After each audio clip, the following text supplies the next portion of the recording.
आज तक रेडियो सुनता है सारा जहां।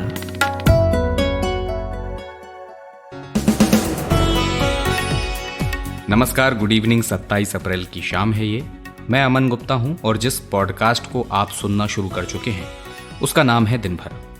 सोमवार से शुक्रवार हर शाम हम यहां आपको देश दुनिया की खबरें सुनाते हैं, उन खबरों पर एनालिसिस करते हैं जिन्हें जानना आपके लिए ज़रूरी होता है। तो आज कौन सी खबरें हैं वो बताता हूं। देश में कोरोना की स्थिति पर सुप्रीम कोर्ट ने आज स्वतः संज्ञान लेकर सुनवाई की। इस दौरान ऑक्सीजन, दवाई और अस्पतालों में बेड की किल्लत पर सुप्रीम कोर्ट ने सरकार से क्या कहा और महामारी से निपटने के नेशनल प्लान पर सरकार ने क्या दलील दी। और बड़े शहरों में बिगड़ते हालातों और संसाधनों की कमी के बीच लोगों ने छोटे शहरों के अस्पतालों का रुख करना शुरू कर दिया है। चंडीगढ़, मेरठ और मोहाली के अस्पतालों में लोग पहुंच रहे हैं, तो यहाँ के अस्पतालों की स्थिति का जायजा लेंगे। उधर देश के कुछ शहरों में पिछले दिनों से कोरोना के मामले आना थोड़े कम हुए हैं। हम मुंबई, ठाणे और रायपुर का हाल आपको बताएंगे कि वहां पिछले कुछ दिनों में मामलों में कितने फीसदी की कमी आई और इस डाउनफॉल के लिए कौन सी पॉलिसीज कारगर रहीं, इसकी भी चर्चा करेंगे। वहीं देश के हालातों पर विदेश की मीडिया में कैसे कवरेज की जा रही है और सरकार के प्रयासों, प्रतिक्रियाओं को लेकर वहां क्या लिखा बोला जा रहा है, इस पर बात होगी। और आखिर में उम्मीदों के रोशनदान में सुनाएंगे कहानी इस मुश्किल वक्त में मददगार बन रहे शाकिब की। लेकिन फिलहाल हेडलाइन सुनिए जमशेद से। कोरोना के संकट से निपटने के लिए सुप्रीम कोर्ट ने केंद्र सरकार से जो नेशनल प्लान मांगा था उस पर आज सुनवाई हुई। नेशनल कोविड प्लान के तौर पर सरकार ने करीब 200 पन्ने का एफिडेविट कोर्ट में दाखिल किया। अगली सुनवाई शुक्रवार यानी 30 अप्रैल को होगी। कोरोना संक्रमण की रफ्तार के बीच चुनाव आयोग ने काउंटिंग के दिन या उसके बाद किसी तरह के जुलूस कार्यक्रम नहीं करने का आदेश जारी किया है। 2 मई को पश्चिम बंगाल, तमिलनाडु, असम, केरल और पुदुचेरी के विधानसभा चुनावों के नतीजे आने वाले हैं। आईआईटी के वैज्ञानिकों ने अपने मैथमेटिकल मॉडल के आधार पर बताया है कि भारत में 14 से 18 मई के बीच कोरोना के एक्टिव मरीजों की संख्या 38 से 48 लाख तक पहुंच सकती है। वहीं 4 से 8 मई तक के बीच हर दिन संक्रमण के मामले 4,40,000 तक पहुंच सकते हैं। केंद्र सरकार और राज्य सरकारों के लिए वैक्सीन के तय किए गए अलग अलग दाम को लेकर केरल में deputy leader of opposition doctor M.K. Munir ने केरल हाईकोर्ट में एक याचिका दायर की है। मुनीर की इस याचिका पर हाईकोर्ट ने केंद्र सरकार और वैक्सीन कंपनियों से 4 मई के पहले जवाब देने को कहा है। दिल्ली में ऑक्सीजन के संकट को दूर करने के लिए राज्य सरकार बैंकॉक से 18 टैंकर, फ्रांस से 21 ऑक्सीजन प्लांट इंपोर्ट करेगी। इसके लिए केजरीवाल सरकार ने केंद्र से एयरफोर्स के प्लेन की मांग की है। रशियन डायरेक्ट इन्वेस्टमेंट फंड के प्रमुख किरिल दिमित्रिव ने बताया है कि भारत में स्पुतनिक 5 की पहली खेप 1 मई तक पहुंच जाएगी। हालांकि अभी तक ये साफ नहीं है कि इस खेप में वैक्सीन के कितने डोज शामिल होंगे। और भारत में कोविड की रफ्तार के बीच डेविड वार्नर और स्टीव स्मिथ सहित कई बड़े ऑस्ट्रेलियाई क्रिकेटर जल्द ही आईपीएल छोड़कर अपने देश लौट सकते हैं। वहीं आज आईपीएल के इस सीजन के 22वें मुकाबले में रॉयल चैलेंजर्स और दिल्ली कैपिटल्स की टीम आमने सामने होंगी।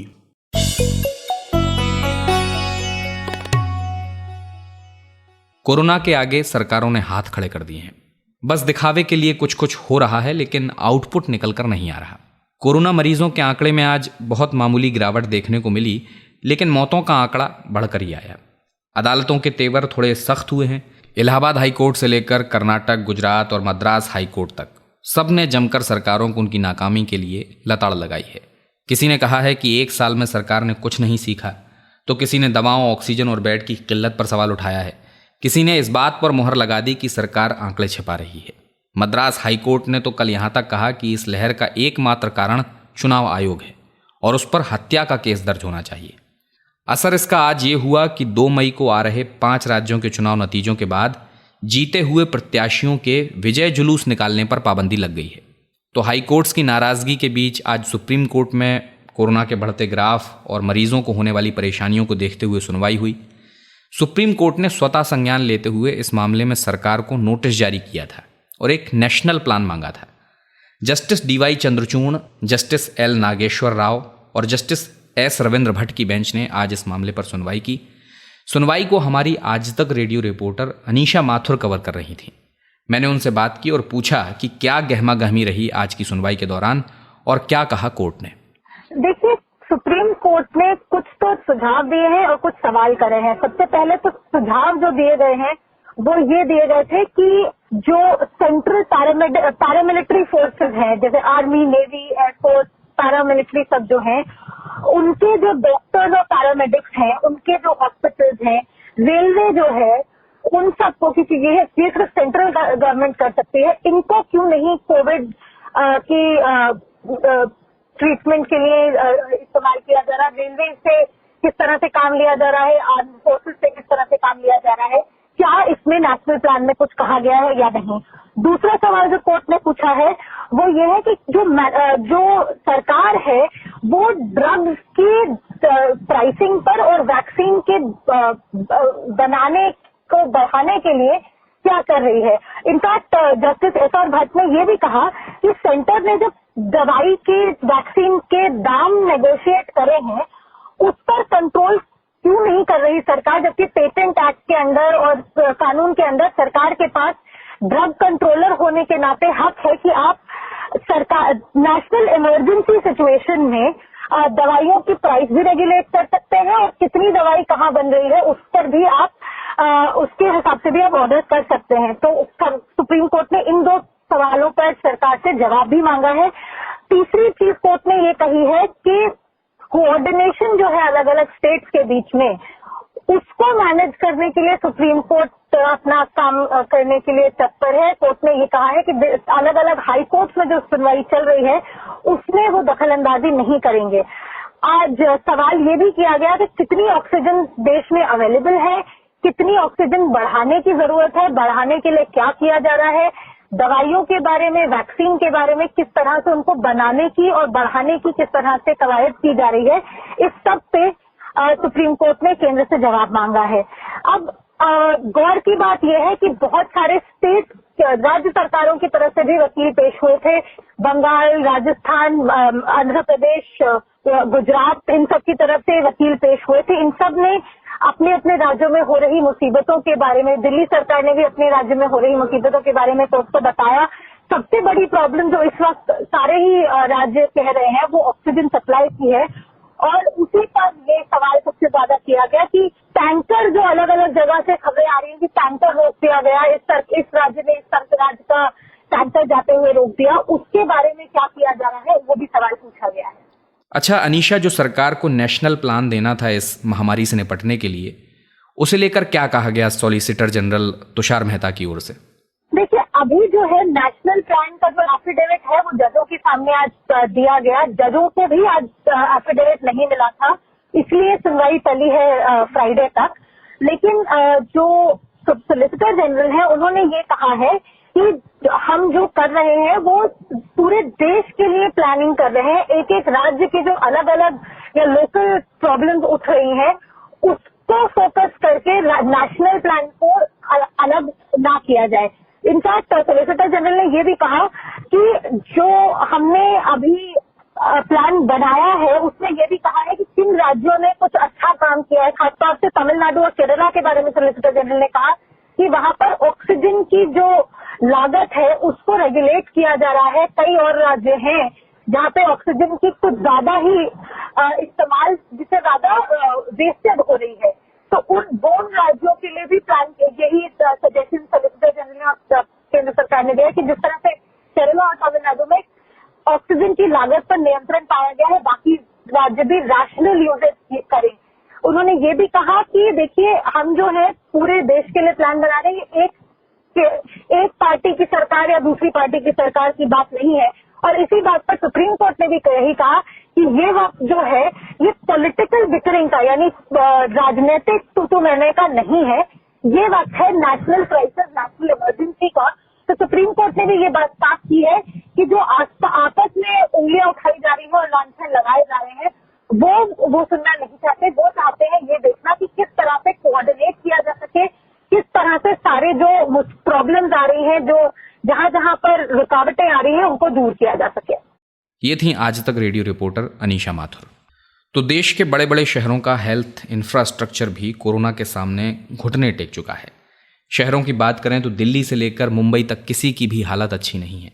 न अस्पतालों में ऑक्सीजन पूरी है और न बेड मयसर है। ऐसे में भारत के अरबपति घरानों ने यूरोप और मिडिल ईस्ट की राह ले ली है ताकि ज़रूरत पड़ने पर अपना इलाज वगैरह करा सकें। कई देशों ने भारतीयों की एंट्री पर बैन लगाया है, लेकिन बैन लगाने से ठीक पहले बड़ी तादाद में लोग वहाँ एंट्री ले चुके हैं। इन जगहों में लंदन, दुबई और मालदीव शामिल हैं। दूसरी तरफ खबर यह भी है कि बड़े शहरों में इलाज न मिल पाने की सूरत में लोग आसपास के दूसरे शहरों की तरफ दौड़ रहे हैं ताकि वहाँ के अस्पतालों में तो कम से कम अपने मरीजों को एडमिट करा सकें। इन शहरों में मेरठ, चंडीगढ़ और मोहाली शामिल हैं। आज तक रेडियो रिपोर्टर आशुतोष मिश्रा ऐसे कई अस्पतालों का जायजा ले चुके हैं, तो उनसे मैंने जाना स्थिति क्या है, पूछा कि दिल्ली में इलाज नहीं करा पा रहे लोग किन किन शहरों में जा रहे हैं। हाँ, देखिए, मैं पश्चिम उत्तर प्रदेश की यात्रा पे आगे की तरफ बढ़ा हूँ तो मुझे मेरठ और आगरा में ऐसे बहुत सारे लोग मिले जो दिल्ली से आए हैं। और दिल्ली से इसलिए क्योंकि उनको पता था उन्हें वहाँ बेड नहीं मिलेगा, और जिन लोगों ने कोशिश की अपने परिवारजनों को बेड नहीं मिला तो वो छोटे शहरों की ओर आए। और जाहिर उनका कहीं न कहीं संपर्क इन शहरों की ओर से है, चाहे वो यहाँ रिश्तेदारी हो उनकी या जानने पे या पहले यहाँ रहे हों, तो उन्हें लगा कि शायद छोटे शहरों की ओर जाए तो हमें बेड मिल जाएगा, अस्पताल मिल जाएगा। तो आने वालों की संख्या हालांकि उतनी ज्यादा नहीं है, लेकिन अमूमन ये एक रिवर्स पलायन जो स्थिति हम देख पा रहे हैं खासकर मेडिकल इमरजेंसी में, ये अपने आप में नया है। आमतौर पर हमने देखा है कि लोग बड़े छोटे शहरों से बड़े शहरों की ओर जाते हैं, लेकिन ये अपने आप में एक पहली बार परिस्थिति ऐसी देखने को मिली है कि लोग बड़े शहरों से छोटे शहरों की ओर जा रहे हैं, और इसी कोशिश में कि वहाँ अस्पताल ज्यादा है और शायद संक्रमित मरीजों की संख्या इतनी ना हो, ऐसी दिक्कत ना हो, तो यहाँ बेड मिल जाएगा। लेकिन यहाँ पर भी जो हालात है वो बड़े शहरों से ज्यादा अलग नहीं है। ज्यादातर आपको जो छोटे निजी अस्पताल हैं उनके बाहर आपको वो लिखा हुआ मिल जाएगा कि यहाँ बेड उपलब्ध नहीं है। यहाँ अगर मरीज भर्ती भी हैं तो सबसे बड़ी किल्लत जो है वो ऑक्सीजन की हो रही है, रेमडेसिविर इंजेक्शन की हो रही है, वो उनको नहीं मिल रहा है। काला बाजारी जाहिर बहुत तेजी से है, और ऑक्सीजन की किल्लत जो है वो सबसे ज्यादा यहाँ पर लोगों को झेलनी पड़ रही है। यहाँ तक कि लोगों को यहाँ तक कहा गया कि आप अपने मरीजों के लिए बाहर से जो है सिलेंडर ली करके आए भरवा के। कई जगहों पर सिलेंडर तक अस्पताल की ओर से मुहैया करा दिए जा रहे हैं। तो छोटे शहरों में जाहिर है दबाव बहुत ज्यादा है, क्योंकि अब जो महामारी का रुख छोटे शहरों और ग्रामीण इलाकों की ओर पहुंचा है उसका सीधा सीधा दबाव छोटे शहरों कस्बों वाले अस्पतालों पर ही पड़ेगा। इसलिए यहाँ पर भी मरीजों की संख्या बहुत ज्यादा है। अच्छा आशुतोष, दिल्ली में तो पर्याप्त ऑक्सीजन और दवाइयाँ नहीं हैं, तो क्या इन शहरों में ये सब आसानी से मिल रहा है? उम्मीद लोग करके इसलिए आते हैं छोटे शहरों में कि शायद वहाँ बड़े शहरों जैसा हालात ना हो तो उन्हें बेड मिल जाए। बहुत कम लोग हैं जिनको बेड मिला किसी तरह मुश्किल करने पे। छोटे मोटे अस्पतालों में क्लिनिक हैं, पॉली सेंटर हैं या जो नर्सिंग होम है कि अगर आप किसी को जानते हैं, जान पहचान है, तो आपको बेड मिल जाएगा। मैं भी कह रहा हूँ कि आने वालों की संख्या बहुत कम है, और सारी शक्ति लगाने के बाद, पूरी अपना सामर्थ्य लगाने के बाद उन्हें बेड अगर मिल जा रहा है तो जो सबसे बड़ी दिक्कत है वो ऑक्सीजन की। मसलन हम एक सज्जन से मिले, उनके पिता को वो दिल्ली से ला करके मेरठ में भर्ती किया, हालांकि वो पुश्तैनी मेरठ में ही रहने वाले थे, लेकिन उनकी माता जी दिल्ली में है पॉजिटिव, वो उनको लाना चाहते हैं। आप भटक रहे हैं कि कहीं पर उनको माता जी के लिए एक बेड मिल जाए। पिता उनके अस्पताल में है लेकिन अब उन्हें ऑक्सीजन चाहिए, तो वो एक बार दिल्ली का चक्कर लगा के वहां से ऑक्सीजन लेके आ चुके हैं, एक बार मोदी नगर से ला चुके हैं, अब उन्हें ऑक्सीजन की दिक्कतें हो रही हैं। तो ये है कि बड़े शहरों से जब आप आ रहे हैं कहीं कोशिश करके अगर आपको बेड मिल भी जा रहा है तो दूसरी जरूरत की चीजें नहीं है। मतलब रेमडेसिविर इंजेक्शन चाहिए। छोटे शहर में चाहे मेरठ हो, आगरा हो, लोग सब कुछ करने को तैयार है, काला बाजार से खरीदने को तैयार है, लेकिन इंजेक्शन बाजार में मुहैया हो तब। दूसरा, ऑक्सीजन की किल्लत। आज भी हम देख रहे हैं कि पारस अस्पताल में वहां हमें औपचारिक जानकारी दी गई कि 7 से 8 लोग मरे हैं ऑक्सीजन की किल्लत से। जो लोग बाहर खड़े हैं वो कह रहे हैं नहीं, ये त्रासदी कहीं ज्यादा, 15-16 लोगों को तो उन्होंने गिना है जो ऑक्सीजन की किल्लत से मरे हैं। अस्पताल कुछ ऐसे हैं जहां पर उन्होंने मरीजों को एक रिकमेंडेशन लेटर दिया, लेटर पैड पे, कि और ऑक्सीजन सिलेंडर दे रहे हैं साथ में, ये हमारे यहाँ खत्म है, आप खाली सिलेंडर ले जाइए, भरवा के ले आइए, हमारी चिट्ठी से शायद आपका काम हो जाए। तो SOS कई बार वो भेज रहे, कह रहे शासन प्रशासन से मदद नहीं मिल रही है। कुछ अस्पतालों ने बाहर लिख रखा है मरीजों की जान बचानी हमारी है, कृपया बाहर से लेकर के आए। यहाँ तक कह दिया कि अगर आपके पास सुविधा है तो आप इनको कहीं और ले जाएं। तो छोटे शहरों में जो दिक्कतें हैं मुझे लगता है वो बड़े शहरों के मुकाबले कहीं ज्यादा हो रही है। उसकी वजह ये कि छोटे शहरों में हेल्थ इंफ्रास्ट्रक्चर बहुत बड़ा नहीं होता। दिल्ली मुंबई में मिलेगा आपको, मेरठ, आगरा, कानपुर, लखनऊ में, बनारस में नहीं मिलेगा। तो उसके मुकाबले और जो लोड है, मसलन आगरा की भी अगर आप बात करें तो आगरा में सिर्फ आगरा के मरीज नहीं है, 4000 एक्टिव केस तो हैं, लेकिन यहाँ के अस्पतालों में आपको शिकोहाबाद के भी लोग मिलेंगे, यहाँ से आने वाले आसपास जो फिरोजाबाद का इलाका है, भरतपुर के आसपास के इलाके, तो बहुत सारे लोग हैं जो अपने पश्चिम उत्तर प्रदेश के बड़े इलाके हैं, वहाँ उनकी संख्या बहुत ज्यादा है।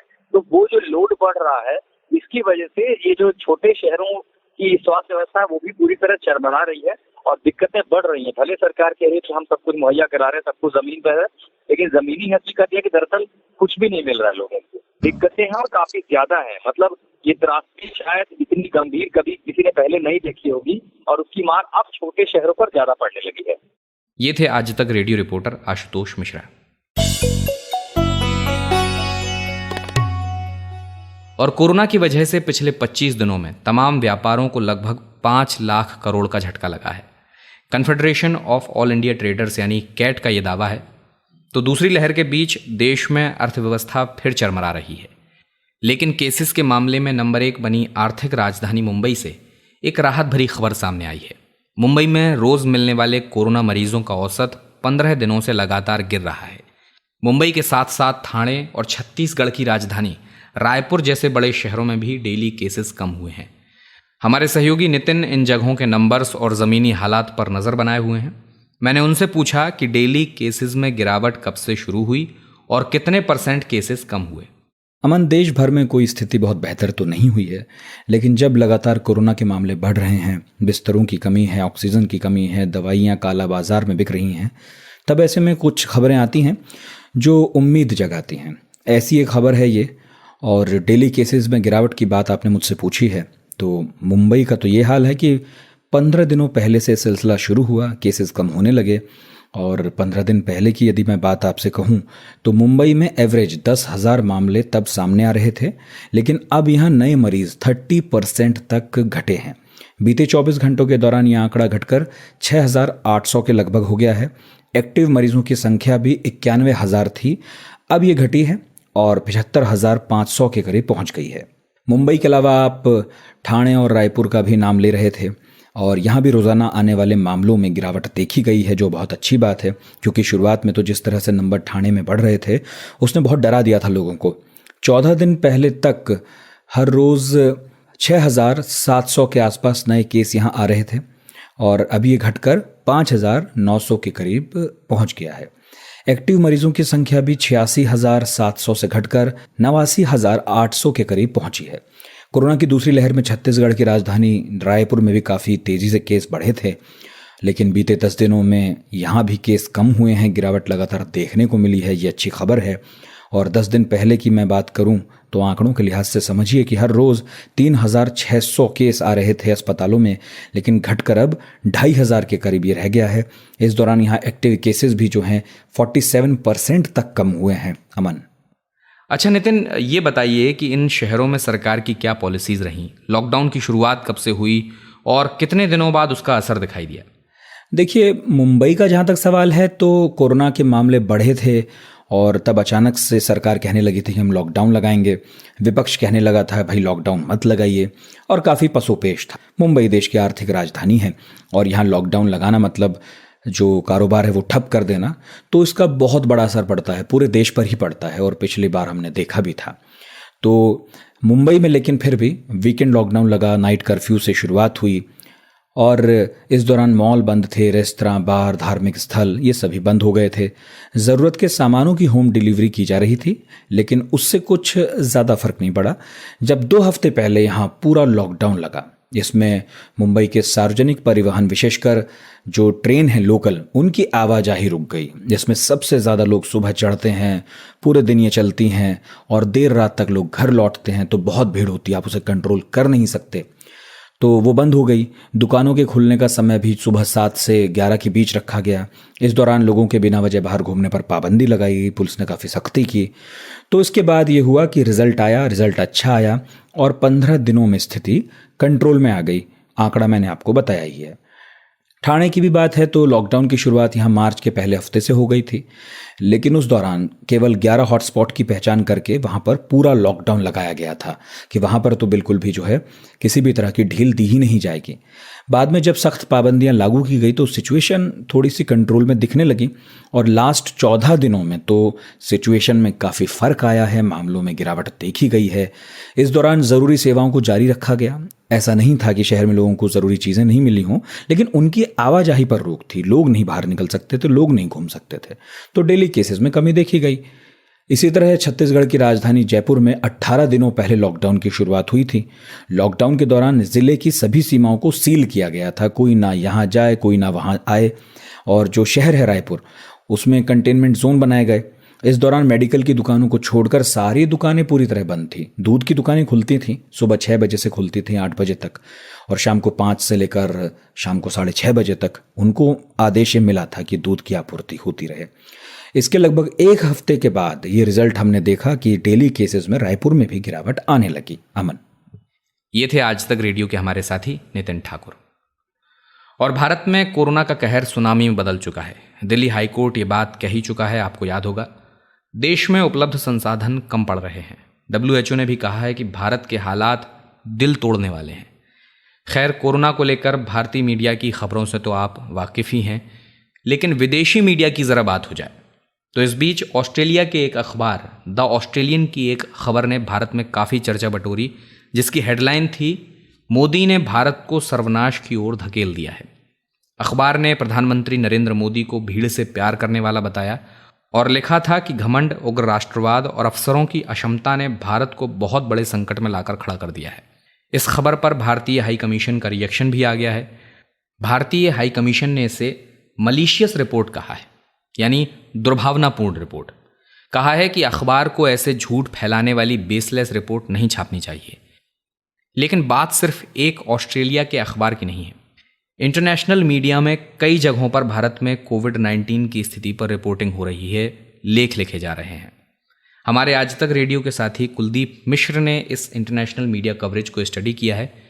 तो कुलदीप से मैंने पूछा कि वहाँ क्या छप रहा है, क्या बोला जा रहा है, किसे दोषी ठहराया जा रहा है।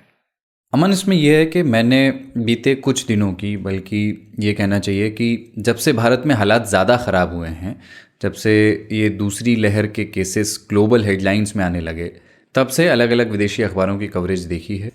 और न्यूयॉर्क टाइम्स अमेरिका का बड़ा अखबार है, बड़ी इज्जत से नाम लिया जाता है उसका। 25 अप्रैल को न्यूयॉर्क टाइम्स ने अपने पहले पन्ने पर एक तस्वीर लगाई और वो तस्वीर दिल्ली की थी।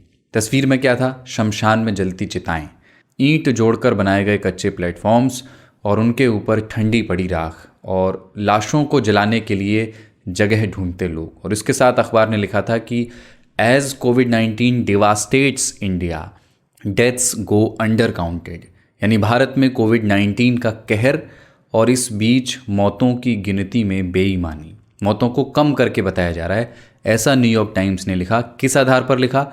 उन्होंने शमशान में काम कर रहे लोगों से बात की और उनके इंटरव्यूज़ से ये पता चला कि रोज़ जितनी लाशें जलाई जा रही हैं उससे कहीं कम सरकारी आंकड़ों में मौतें दिखाई जा रही हैं। इस खबर में भारत पर नज़र रख रहे एक महामारी एक्सपर्ट ने यहाँ तक कहा कि ये आंकड़ों का कत्लेआम है। तो ये NYT में छपा, न्यूयॉर्क टाइम्स में। अब ब्रिटिश अखबार है द गार्डियन, वहाँ क्या छप रहा है? एक एडिटोरियल लिखा बीते दिनों द गार्डियन ने, जिसमें मौजूदा हालात के लिए प्रधानमंत्री नरेंद्र मोदी को जिम्मेदार बताया गया। अखबार ने लिखा कि कोरोना से निपटने में भारत की नाकामी की वजह नरेंद्र मोदी का अति आत्मविश्वास है। मार्च की शुरुआत में प्रधानमंत्री ने दावा किया था कि कोरोना महामारी के अंत की शुरुआत हो चुकी है। और अखबार ने लिखा है कि डोनाल्ड ट्रंप की तरह नरेंद्र मोदी ने भी महामारी बढ़ने के बावजूद चुनाव रैलियों में हिस्सा लेना नहीं छोड़ा और 5 राज्यों में चुनाव हुए और नरेंद्र मोदी वहां बिना मास्क के रैलियां करते रहे। गार्डियन ने अपने इस एडिटोरियल में प्रधानमंत्री को सलाह भी दी है कि उन्हें अपनी गलतियां मानकर उसमें सुधार करना चाहिए और अगर वो अपने पुराने रवैये पर कायम रहते हैं तो इतिहास कठोरता से उन्हें इवैल्यूएट करेगा, उनका मूल्यांकन करेगा। टाइम मैगज़ीन है, बड़ी नामी मैगज़ीन है अमेरिका की। टाइम मैगज़ीन ने ये लिखा है कि ये नरक है, प्रधानमंत्री मोदी के नेतृत्व की नाकामी ने भारत का कोरोना संकट और गहरा कर दिया है। ये टाइम मैगज़ीन ने लिखा है। अमन, अच्छा कुलदीप, दूसरी लहर के केसेस बढ़ने के बाद सरकार का जो रिस्पॉन्स है उसे लेकर क्या कहा गया है इंटरनेशनल मीडिया में? वो रिस्पॉन्स कितना इफेक्टिव है, कितना ऑर्गेनाइज्ड है, क्या किया जा सकता था, क्या अवॉइड किया जा सकता था? देखिए, प्रधानमंत्री का एक पुराना बयान है जिसे बार बार सोशल मीडिया पर पेश किया जाता है, जिसमें वो ये कहते हैं कि मैं आलोचनाओं से ऊर्जा लेता हूँ और आलोचनाएं ज़रूरी हैं, होती रहनी चाहिए। और ऐसा लग रहा है कि उनके लिए आलोचना की आवाज़ें देश से भी ज़्यादा विदेश से आ रही हैं। दुबई से छपने वाला अखबार है गल्फ न्यूज़। उसने 22 अप्रैल को अपने पहले पन्ने पर भारत की खबर छापी। अखबार ने शीर्षक लगाया, इंडिया गास्पिंग फॉर ब्रेथ, सांसों के लिए संघर्ष करता भारत।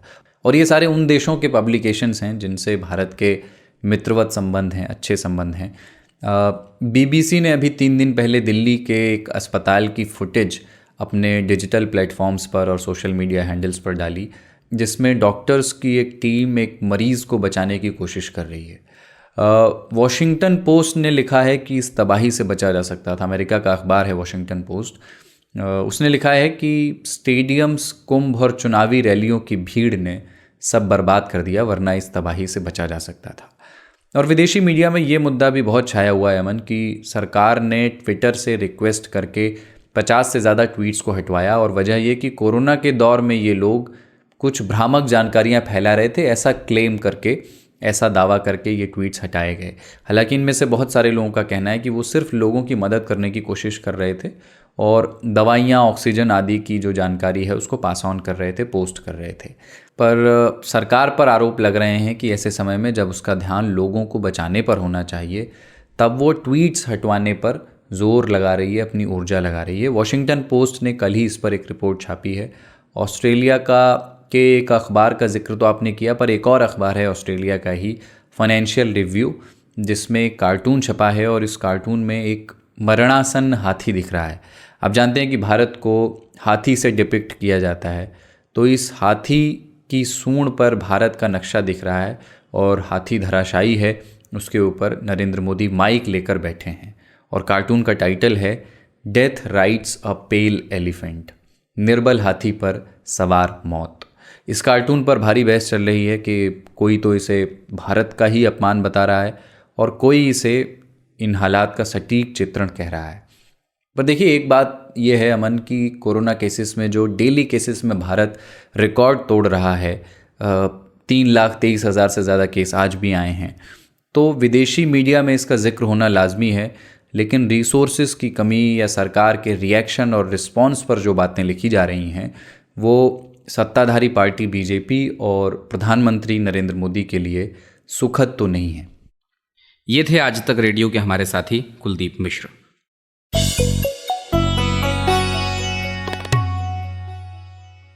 और अब वक्त है हमारे बेहद खास सेगमेंट का, जहां हम इस निराशा भरे माहौल में आशा जगाने वाली कुछ कहानियां आपके लिए लेकर आते हैं।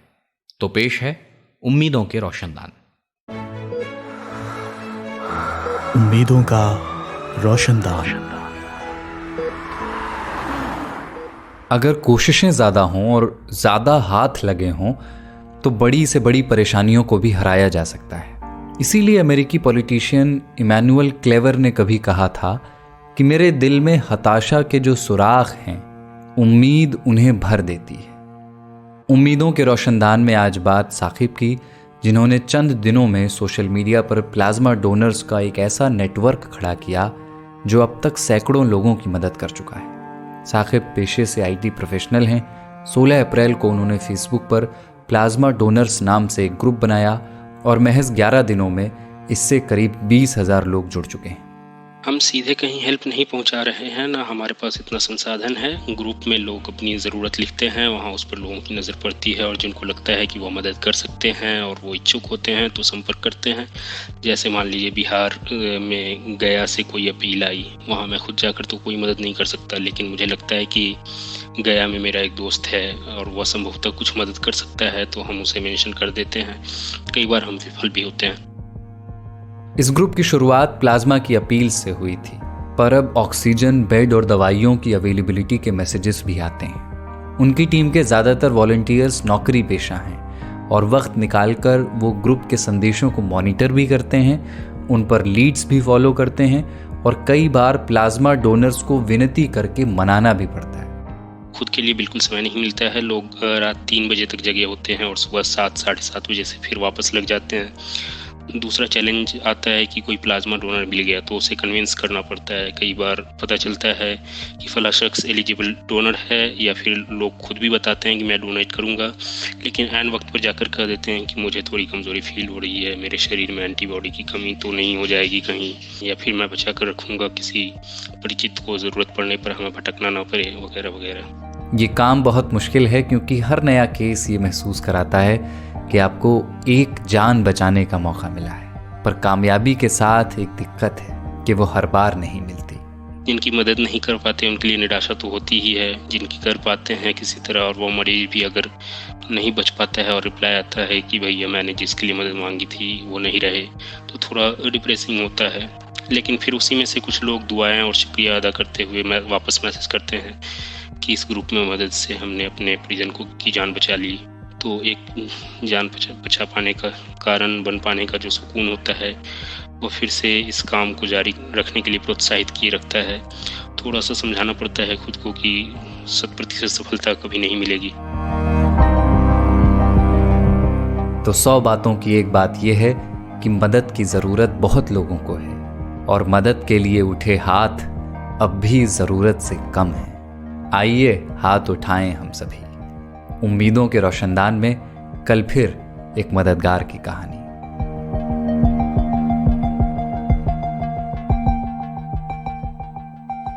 आज तक रेडियो पर आज के दिन भर में बस इतना ही। कल बुधवार है, कल आज तक रेडियो पर आप सुनेंगे हमारा टेक्नोलॉजी से जुड़ा खास पॉडकास्ट सबका मालिक टेक। कल के पॉडकास्ट में व्हाट्सएप को लेकर बहुत सारी बातें हमारे टेक एक्सपर्ट्स करेंगे, तो उसे सुनना ना भूलिएगा। और आप हमें कोई फीडबैक देना चाहते हैं, आज तक रेडियो को चिट्ठी लिखना चाहते हैं, तारीफ करना चाहते हैं या फिर आलोचना ही सही, तो हमें ईमेल कर सकते हैं radio@aajtak.com पर। हमारे इस प्रोग्राम के साउंड इंजीनियर कपिल देव सिंह के साथ अमन गुप्ता को इजाज़त दीजिए। नमस्कार।